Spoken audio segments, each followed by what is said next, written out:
Padman is a movie which is based on a true story. It's Murugananthan Arunachalam's story, who is the inventor of the low-cost sanitary pad making machine. Twinkle called me and said, "Do you like to do a film based on this guy's life?" And I had heard about this man, and it was fascinating. But more fascinating was actually the chance to do possibly the first film on sanitary pads ever. Padman.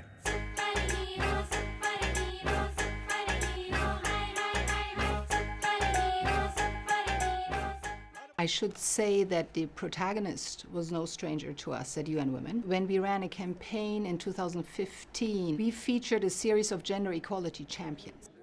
And the protagonist was one of our champions because he sets out to develop a machine to produce cheap sanitary pads for women when he learns from his wife that she can either buy milk or she can buy sanitary pads. And he was not aware of this before. His wife was using rags which he said were so dirty that he would not even clean his bicycle with them. Because this is a subject which is shrouded in shame, he was ostracized from his village, his wife left him, his family deserted him, but he persevered. And I thought it was an incredible story, something that needed to reach into households so that at least a conversation starts.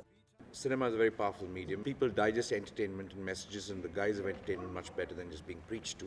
The film fortunately has one of India's biggest stars, so he speaks to a lot of people. He speaks to a lot of young men, women, all across.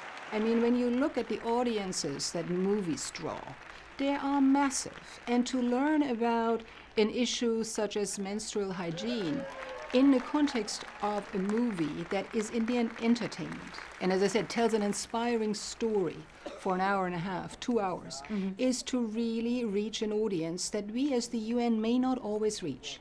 And of course, it reaches an audience of both men and women. When you hear men talking about it quite openly, when you hear men addressing issues with women, caring for women and kind of providing them with the kind of menstrual hygiene, it becomes a lot easier for women to break all the taboos that there are. So men can just facilitate that entire process. It's a rights issue to start with. It impacts the rights of a woman and a girl to education, to work, and to non-discrimination. It's a problem for women everywhere. It's not just India. And I don't know if my work will change things, but I do know that if everyone gives a little bit, inch by inch, we will change. We will change a mindset, and it might take a generation, but we all have to try, don't we?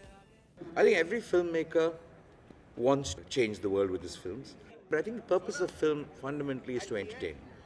The message must reach people through entertainment. If people are entertained and they digest the message subliminally, that's the way it works. Film is actually a very, very cost-effective way to reach people.